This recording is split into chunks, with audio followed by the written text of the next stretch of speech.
రేపే మే 27 బుధవారము అతి శక్తివంతమైన ఏకాదశి రాబోతుంది. ఈ ఏకాదశిని పద్మిని ఏకాదశి అంటారు. అలాగే కమలా ఏకాదశి అని కూడా పిలుస్తూ ఉంటారు. ఇది మనకు ప్రతి 3 సంవత్సరాలకు ఒకసారి అధిక మాసంలో వచ్చే ఈ ఏకాదశి అన్నమాట. ఈ ఏకాదశి అంటే విష్ణుమూర్తికి చాలా ప్రీతికరము. విష్ణుమూర్తి ఆదరణకు ఇది చాలా పవిత్రమైనది.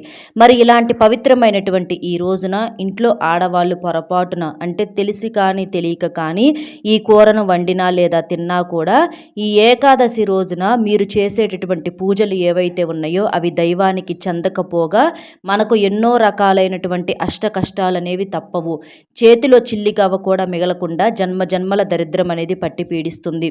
ఎందుకంటే మనం పూజలు పరిహారాలు ఇలాంటి ప్రత్యేకమైన రోజుల్లో వచ్చేటప్పుడు చాలా నియమనిష్టలతో శుచి శుభ్రతలతోటి అన్నీ చేసుకుంటా ఉంటాము. గుడికి వెళ్తూ ఉంటాము, ఇంట్లో పూజ చేసుకుంటాము, అన్నీ చేసుకుంటాము. ఆ రోజు మాంసాహారం ఒక్కటి తినకపోతే సరిపోయిద్ది కదా అని చెప్పేసి ఆడవాళ్ళు ఏంటంటే ఏదో ఒక కూరగాయలతో వండేస్తూ ఉంటారు. కానీ కొన్ని రకాల కూరగాయలు అనేవి కూడా ఇలాంటి రోజుల్లో వండితే మనం కష్టపడి చేసినటువంటి పూజలు పరిహారాలు ఏవైతే ఉన్నాయో ఈ నోములు వ్రతాలు ఇలాంటివన్నీ కూడా దైవానికి చెందవు. ఆ మంచినంతా కూడా ఈ కూరలు అనేవి లాగేస్తూ ఉంటాయి. కొన్ని కూరగాయలకి ఏంటంటే ఒక వ్యతిరేక శక్తి అనేది ఉంటుంది. కాబట్టి ఈ కూరలను వండొద్దు, తినొద్దు. ముక్కోటి దేవతల యొక్క ఆగ్రహానికి కూడా గురి కావద్దు. మరి అసలు ఆ వండకూడని కూర ఏంటి, అసలు ఈ ఏకాదశి పూజా విధానం ఎలా చేయాలి, పద్మిని ఏకాదశి అంటే ఏంటి, ఈ పద్మిని ఏకాదశి టైమింగ్స్ అంటే ఏ సమయాల్లో మనం పూజ చేసుకోవాలి, చేయాల్సిన పనులు చేయకూడని పనులు ఇలాంటివన్నీ కూడా నేను వీడియోలో చక్కగా వివరంగా చెప్తాను. కాబట్టి మీరు వీడియోని ఎక్కడా కూడా స్కిప్ చేయకుండా చివరి వరకు వింటే మీకు అన్ని విషయాలు కూడా వివరంగా అర్థమవుతాయి.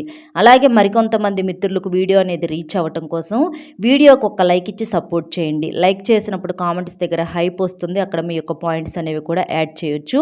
ఇక ఆలస్యం చేయకుండా వీడియోలోకి అయితే వెళ్ళిపోదాం. రేపు మే 27వ తేదీ అంటే బుధవారంతో కూడుకొని మనకి ఏకాదశి రావటం చాలా గొప్ప విశేషము. ప్రతి నెల ఏకాదశులు వస్తూ ఉంటాయి, పోతూ ఉంటాయి. కానీ ఒక్కొక్క ఏకాదశికి ఒక్కొక్క విశిష్టత అనేది ఉంటుంది. ఈ ఏకాదశి అనేది అన్నింటికన్నా చాలా శక్తివంతమైనది.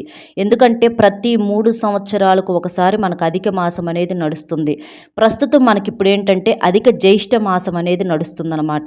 కాబట్టి ఈ అధిక మాసంలో వచ్చే ఏకాదశి ఏదైతే ఉంటుందో ఈ ఏకాదశి అనేది చాలా పవిత్రమైనది, చాలా శక్తివంతమైనది. ఈ ఏకాదశిని పద్మిని ఏకాదశి అంటారు, కమలా ఏకాదశి అంటారు. ఈ ఒక్క రోజున కనుక మీరు విష్ణుమూర్తి లక్ష్మీదేవి కలిసి ఉన్నటువంటి చిత్రపటానికి గంధము కుంకుమ పుష్పాలతో చక్కగా అలంకరణ చేసి మీరు పూజించి ఆవు నేతితో ఒక చిన్న దీపం లేదా నువ్వుల నూనెైనా పర్వాలేదు అట్లా మీ ఇంట్లో దీపారాధన చేసుకుంటే మీ మనసులో ఏ కోరిక అయితే కోరుకుంటారో ఆ కోరిక అనేది తప్పకుండా నెరవేరుతుంది.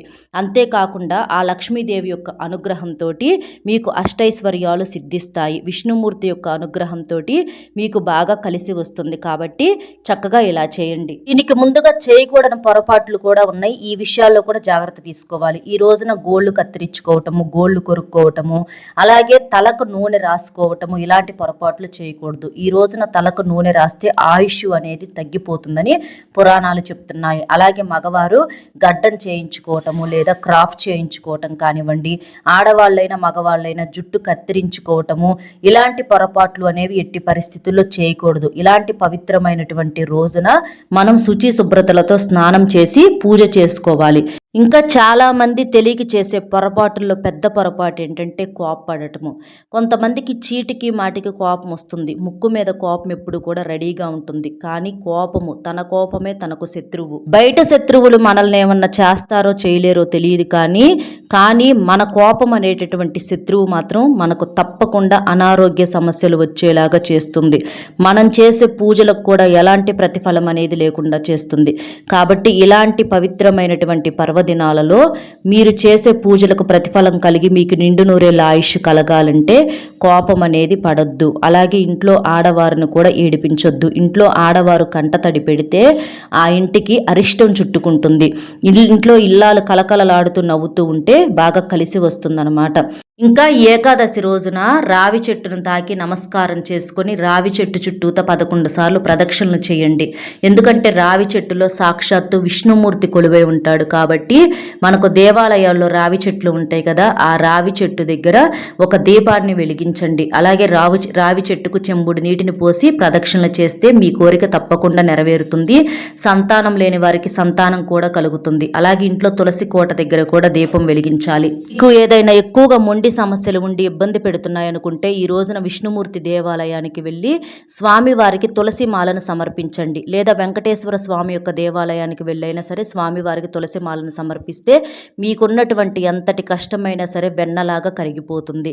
అలాగే ఈరోజు ఏకాదశి కాబట్టి ఇంటికి ఒక ఉప్పు ప్యాకెట్ని కొనుక్కొని తెచ్చుకోండి. అలా తెచ్చుకుంటే ఆ తల్లి లక్ష్మీదేవి తల్లి మీ ఇంటి లోపలికి అడుగు పెడుతుంది. అలాగే ఈరోజు బెల్లాన్ని కొనుక్కొని తెచ్చుకున్నా కూడా మీరు బంగారము భూములు కొంటూనే ఉంటారు. మీకు బాగా అదృష్టం అనేది కలిసి వస్తుంది. కాబట్టి చక్కగా ఇలా చేయండి. వీటితో పాటుగా పసుపు రంగు గవ్వలు అంటే లక్ష్మీ గవ్వలు ఉంటాయి కదా, గవ్వలను లక్ష్మీదేవికి అక్కా చెల్లెలుగా చెప్తూ ఉంటారు. కాబట్టి గవ్వలను కొనుక్కొచ్చుకున్నా కూడా మీకు బాగా కలిసి వస్తుంది. ఇలా వీటిట్లో మీరు ఏ ఒక్కటి తీసుకొచ్చుకున్నా సరిపోతుంది.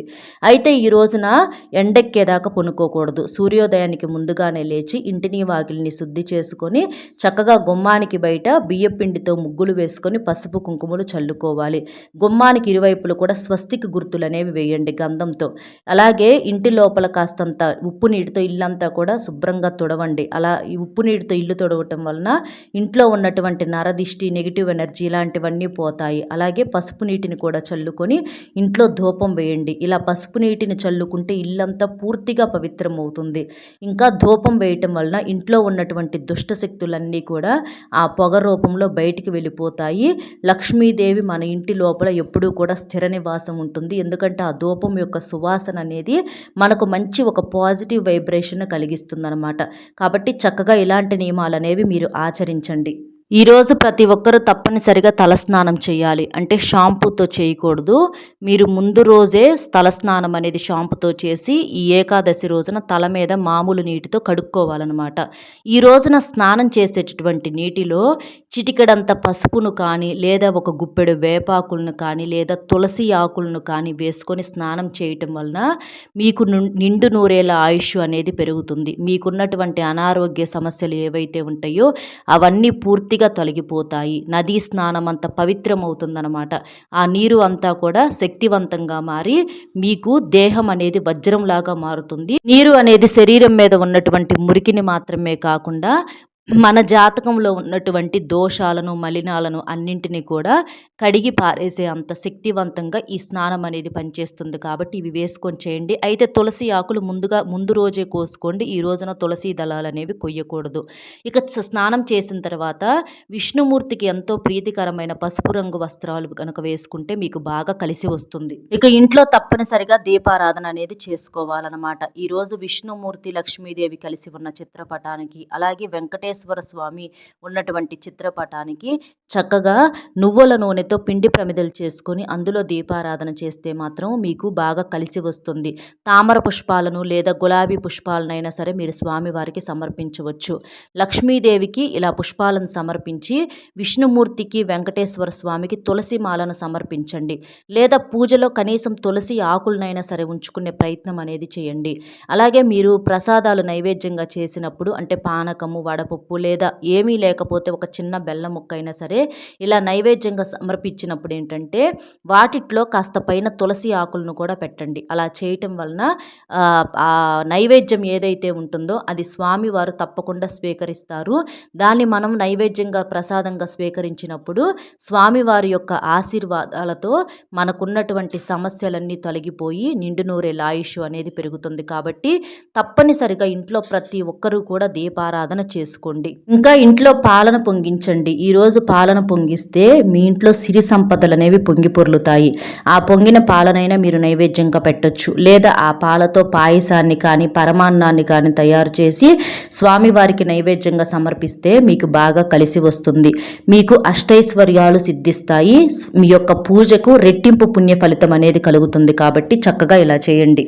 అలాగే మనకు గోమాతలో ముక్కోటి దేవతలు కొలువై ఉంటారు. కాబట్టి ఈ రోజున గోవుకు ఆహారంగా మీరు ఒక అరటి పండును, లేకపోతే కూరగాయలు క్యారెట్ కానివ్వండి, సొరకాయ కానివ్వండి, బంగాళదుంపలు కానివ్వండి, ఇట్లా ఏవైనా సరే మీకు అందుబాటులో ఉన్నటువంటి కూరగాయలను కానివ్వండి, లేదా పచ్చిగడ్డిని కానివ్వండి, ఇలాగ మీరు ఆవుకు తినిపిస్తే ముక్కోటి దేవతల యొక్క సంపూర్ణ అనుగ్రహం అనేది కలుగుతుంది, బాగా కలిసి వస్తుంది. ఎందుకంటే మనకు గోమాతలో ముక్కోటి దేవతలు కొలువై ఉంటారు కాబట్టి గోపూజ చేస్తే మనకున్నటువంటి సమస్యలన్నీ కూడా పూర్తిగా తొలగిపోయి మనకు అదృష్ట తలుపులు అనేవి తెరుచుకుంటాయన్నమాట. ఇక పూజ చేసేటప్పుడు ఇంట్లో ఆడవాళ్ళు తప్పనిసరిగా చీర కట్టుకోవాలి, అలాగే పాపిట్లో కుంకుమ పెట్టుకోవాలి, చక్కగా తల దువ్వుకొని అలా తలలో పూలు పెట్టుకోవాలన్నమాట. చేతులకు మట్టి గాజులు వేసుకోవాలి, కాళ్ళకు పసుపు రాసుకోవాలి, ఇలా మెడలో నల్లపూసలు వేసుకొని ఇంట్లో వివాహమైనటువంటి స్త్రీలు తప్పనిసరిగా ఇలాంటివన్నీ చేసి మీరు పూజ గనక చేసినట్లయితే మీ యొక్క పూజకు రెట్టింపు ప్రతిఫలం అనేది ఉంటుంది. మీ భర్త సంపాదన, మీ భర్త ఆయుష్ అనేది కూడా పెరుగుతుంది, బాగా కలిసి వస్తుంది. కాబట్టి చక్కగా ఇలాగ మనం పూజ చేశామా లేచామా ఏదో చేశామంటే చేశాములే అని కాకుండా చేసేదేదో చక్కగా ఒక క్రమ పద్ధతిలో చేస్తే మీ యొక్క పూజకు ప్రతిఫలం అనేది ఉంటుంది. చాలామంది పొరపాట్లు చేసేసి అంటే మొహాన్ని ఏదో ఒక స్టిక్కర్ పెట్టేసేసుకొని మామూలుగా దీపారాధన చేసి కోరికలు కోరుకొని లెగుస్తారు. అలా చేస్తే మీ యొక్క పూజలకు ఎలా ప్రతిఫలం అనేది ఉంటుంది. చేసేవన్నీ మనం కరెక్ట్గా చేసి మనకు కష్టాలు పోకపోతే అప్పుడు అనుకోవాలి. కానీ ఏదీ లేకుండా చిన్న చిన్న పొరపాట్లు కూడా మనకి దైవానికి చెందకుండా ఈ పూజలను మధ్యలోనే ఆపేస్తూ ఉంటాయి అన్నమాట. ఎందుకంటే దుష్ట శక్తులకు అంతటి శక్తి అనేది ఉంటుంది కాబట్టి నియమ నిష్టలు అనేవి తప్పనిసరి.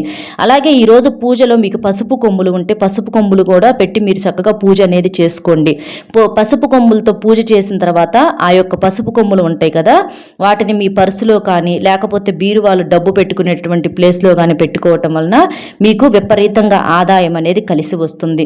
ఇంకా మీరు పూజ చేసేటప్పుడు తప్పనిసరిగా ఓం నమో భగవతే వాసుదేవాయ అనేటటువంటి మంత్రాన్ని చెప్పుకోవటం వలన మీకు బాగా కలిసి వస్తుంది.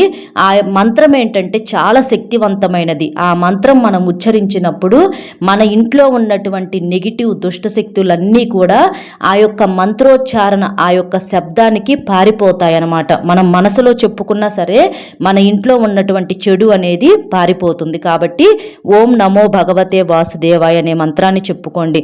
అలాగే సాయంత్రం పూట కూడా ఇంటి గుమ్మానికి ముందలేంటంటే ఒక మట్టి ప్రమిదలో 2 కర్పూరం బిళ్ళలు వేసేసి వెలిగించండి. ఇలా చేయటం వలన ఇంటి మీద ఉన్నటువంటి నరదిష్టి, నరుల ఏడుపు, నెగిటివ్ ఎనర్జీ ఇలాంటివన్నీ కూడా పూర్తిగా తొలగిపోతాయి. ఈ రోజున పూజ చేసేటప్పుడు మీ పూజలో గన్నేరు పువ్వులు ఉండేలాగా చూసుకోండి. తెలుపు రంగు గన్నేరు పువ్వులు కావచ్చు, లేదా పింక్ కలర్లో ఉన్నటువంటి గన్నేరు పువ్వులు కావచ్చు. ఇలాగా మీరు ఇలాంటి పువ్వులను సమర్పించి పూజ చేస్తే మీకు బాగా కలిసి వస్తుంది. మీరు పూజను 10 గంటల లోపే ముగించుకోండి ఉదయం పూట, లేదా సాయంత్రము 5 నుంచి 6 గంటల మధ్యలో చేసుకోండి. అలా చేస్తే బాగా కలిసి వస్తుంది.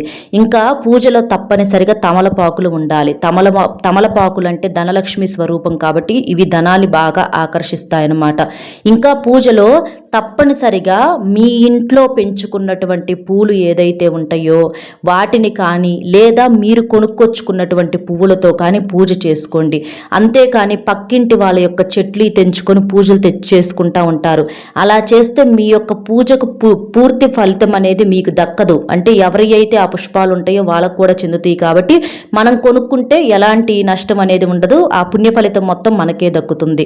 ఇంకా ఈ రోజున తులసి మొక్క దగ్గర చక్కగా పచ్చిపాలను పోసి నమస్కారం చేసుకోండి. తులసి కోటలో ఉన్నటువంటి మట్టిని మీ నుదుటిన పెట్టుకుంటే మీకు బాగా కలిసి వస్తుంది. మీ జాతకంలో ఉన్నటువంటి నాగ సర్ప దోషాలు ఇలాంటివన్నీ కూడా తొలగిపోయి విష్ణుమూర్తి యొక్క సంపూర్ణ అనుగ్రహం అనేది కలుగుతుంది. ఎందుకంటే ఏ ఇంట్లో తులసి మొక్క ఉంటుందో ఆ ఇంట్లో దేవాది దేవతలు తిరుగుతూ ఉంటారు కాబట్టి చక్కగా ఇలాంటి నియమాలు అనేవి ఆచరించండి.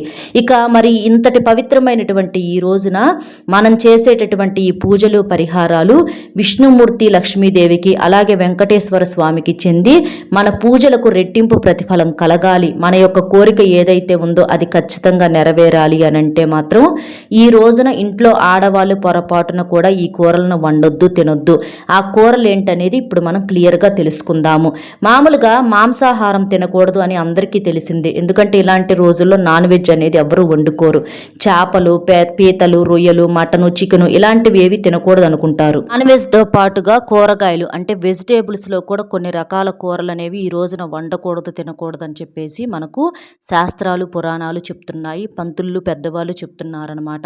ఎందుకంటే ఇలాంటి కూరలు మనకు గ్రహాల వ్యతిరేకతను పెంచుతాయి.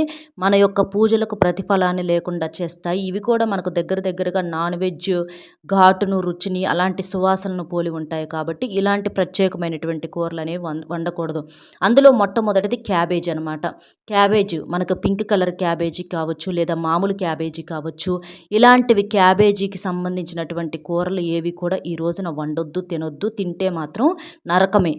ఇక తర్వాత పొట్లకాయ కూరను కూడా ఈ రోజున పొరపాటున వండొద్దు, తినొద్దు. ఈ పొట్లకాయ కూరను వండినా తిన్నా కూడా మీరు కోరి కష్టాలను కొనుక్కొని తెచ్చుకున్నట్లే అవుతుంది. ఇక తరువాత కాకరకాయ. కాకరకాయ మనకు చేదు స్వభావాన్ని కలిగి ఉంటుంది. ఆరోగ్యానికి మంచిదే కానీ ఇలాంటి ప్రత్యేకమైనటువంటి రోజుల్లో ఇలాంటి చేదు కూరలు వండుకుంటే మన జీవితాల్లో కూడా కష్టాలు ఎక్కువగా మిగులుతాయి. తరువాత ములక్కాయ. ఈరోజు ములక్కాయలను ఏ రూపంలో కూడా అంటే సాంబారుల్లో కానివ్వండి, లేదా మునగాకు పప్పు రూపంలో కానివ్వండి, పొడుల రూపంలో కానివ్వండి, ఇట్లా ఏ రూపంలో కూడా ములక్కాయలను వండొద్దు, తినొద్దు. ఇంకా ఎర్ర కందిపప్పు అంటే రెడ్ దాల్ ఉంటుంది కదా, ఈ ఎర్ర కందిపప్పును కూడా ఈరోజు వండొద్దు, తినొద్దు. ఇలా చేస్తే మాత్రం మీరు అప్పుల పాలవుతారు. మీరు కావాలంటే మామూలు పప్పును వండుకొని తినొచ్చు, కానీ ఈ ఎర్ర కందిపప్పును మాత్రం ఎట్టి పరిస్థితుల్లో వండొద్దు, తినొద్దు. తర్వాత తీపి గుమ్మడికాయ. వీటిని కూడా ఈ రోజున ఏ రూపంలో కూడా వండొద్దు, తినొద్దు. ఇంకా బూడిద గుమ్మడికాయ జ్యూసుల రూపంలో కానీ వేటిలో కూడా ఈ గుమ్మడికాయలను ఈరోజు వాడొద్దు. ఇక సోయాబీను, చిక్కుడుకాయలు ఇట్లా మనకు చిక్కుడుకు సంబంధించినవి ఏవి తిన్నా కూడా మన జీవితంలో చిక్కులు ఎక్కువ అవుతాయి. ఇంకా మష్రూమ్స్ అంటే పుట్టగొడుగులు ఉంటాయి కదా, వాటిని కూడా ఈరోజు వండొద్దు, తినొద్దు. మన జాతకాల్లో నాగ సర్ప దోషాలు ఎక్కువ అవుతాయి. నాన్ వెజ్ తినదాంతోనే సమానమవుతుంది. ఇంకా చాలామంది శాకాహారంగా భావించే కోడిగుడ్డు, ఇది మాంసాహారమే కాబట్టి దీన్ని కూడా ఈ రోజున ఏ రూపంలో కూడా ఈ కోడిగుడ్డును వండొద్దు, తినొద్దు. తింటే మాత్రం మీరు కష్టాలను తెచ్చుకున్నట్లే. ఇక చికెన్ కావచ్చు, మటను, బిర్యానీలు, లేకపోతే బయట హోటల్స్లో కానీ, రెస్టారెంట్స్లో కానీ, లేదా ఆర్డర్లు పెట్టుకొని ఇంటికి తీసుకొచ్చుకొని తినటం కానీ, మనం వండలేదు కదా, లేకపోతే ఇంట్లో తినలేదు కదా, బయటే కదా తిందని చెప్పేసేసి నాన్ వెజ్ అనేది తింటాం. అంటే చికెన్ పలావు, బిర్యానీలు, మటన్ పలావు, చేపలు, పీతలు, రొయ్యలు ఇట్లాగా నాన్ వెజ్కి సంబంధించినటువంటి ఎలాంటి ఆహారాలను కూడా ఈ రోజున ఇంట్లోనే కాదు బయట కూడా తినొద్దు. తింటే మాత్రం మీరు చేసే పూజలకు ఎలాంటి ప్రతిఫలం అనేది ఉండదు. ఎందుకంటే చాలామందికి కూడా ముక్కలేనిదే ముద్ద అనేది దిగదనమాట. అలాంటి వాళ్ళు తినకుండా ఉండలేరు. వాళ్ళకు కూరగాయలు తినాలంటే అస్సలు ఇష్టం ఉండదు. కానీ ఇలాంటి రోజుల్లో మాత్రం గుర్తుంచుకోండి. ఎందుకంటే మూగ జీవులను మనం ఇట్లాగ తినటం చేయటం అనేది మనం ఇలాంటి రోజుల్లో మాత్రం చాలా కర్మలు అనేవి చుట్టుకుంటాయి. కాబట్టి ఇలాంటి రోజుల్లో తింటే మనం చేసే యొక్క పుణ్యాలకు కూడా ఎటువంటి ఫలితం అనేది ఉండదనమాట. అంటే తినేసేసి స్నానం చేసేసి పూజ చేసుకోవచ్చులే, లేకపోతే పూజ చేశాం కాబట్టి తర్వాత తినొచ్చులే, ఇట్లా ఎలా తిన్నా కూడా తప్పే కాబట్టి ఇవి తినొద్దు. ఇప్పుడు మనం చెప్పుకున్నటువంటి వీటిని తప్ప మీరు మిగిలినవి ఇక ఏవైనా తినొచ్చు అనమాట. ఇక ఏవి తిన్నా కూడా ఇబ్బంది అయితే ఏమీ లేదు.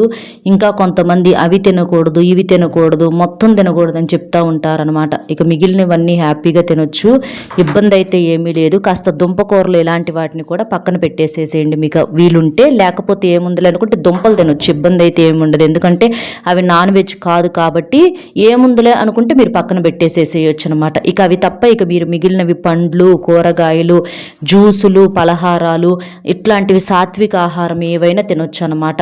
అలాగే కూరల్లో ఉప్పును కూడా రేపు తగ్గించుకోండి. అసలు ఇంకా మీకు శక్తి ఉంటే ఉపవాసం ఉంటే చాలా చాలా మంచిది. ఉపవాసం ఉంటే మాత్రం రేపు మన ఆరోగ్యము కూడా మంచిగా, మనకి ఇమ్యూనిటీ పెరుగుతుంది, మనకున్న అనారోగ్య సమస్యలు తగ్గుతాయి. పూర్తిగా ఉపవాసం ఉండలేని వారు కాస్త ఇట్లా సలాడ్స్ కానివ్వండి, లేదా ఫ్రూట్ జ్యూసులు కానివ్వండి, పండ్ల ముక్కలు కానివ్వండి, ఇలాంటివి ఏదైనా తీసుకుంటానైనా సరే మీరు ఉపవాసం అనేది చేసుకోవచ్చు అనమాట. కాబట్టి చక్కగా ఇలాంటి జాగ్రత్తలు అనేవి తీసుకోండి. అర్థమైంది కదండి ఈ పద్మిని ఏకాదశి రోజున చేయాల్సిన పనులు, చేయకూడని పనులు, అలాగే ఈ రోజున ఏ కూరలను వండకూడదు, ఏ కూరలను వండుకొని తినొచ్చు, ఇలాంటివన్నీ కూడా. మన వీడియో మీకు నచ్చింది అనుకుంటున్నాను. నచ్చితే తప్పకుండా వీడియోకి ఒక లైక్ ఇచ్చి సపోర్ట్ చేయండి. లైక్ చేసినప్పుడు కామెంట్స్ దగ్గర హైప్ వస్తుంది. అక్కడ మీ యొక్క పాయింట్స్ అనేవి యాడ్ చేసి మీకు తెలిసిన ఫ్రెండ్స్కి కూడా షేర్ చేస్తే హెల్ప్ అవుతుంది. కామెంట్ బాక్స్లో ఓం నమో భగవతే వాసుదేవాయ అనే కామెంట్ చేయండి. మీకు అంతా కూడా శుభం కలుగుతుంది. మరో మంచి విశేషంతో మళ్ళీ కలుద్దామండి. అలాగే వీడియోకి ఒక లైక్ ఇవ్వటం మర్చిపోవద్దు అని చెప్పి మనస్ఫూర్తిగా కోరుకుంటూ మీకు మీ కుటుంబ సభ్యులందరికీ కూడా ఈ పద్మిని ఏకాదశి శుభాకాంక్షలు తెలియజేసుకుంటూ మొట్టమొదటిసారిగా మన ఛానల్ చూస్తుంటే సబ్స్క్రైబ్ చేసుకొని ఆల్ అనే బెల్ని క్లిక్ చేస్తే నేను పెట్టే ప్రతి వీడియో కూడా ముందుగా మీకు నోటిఫికేషన్ రూపంలో చేరుతుంది. మరో మంచి విశేషంతో మళ్ళీ కలుద్దామండి. సర్వేజన సుఖినో భవంతు. ధన్యవాదములు.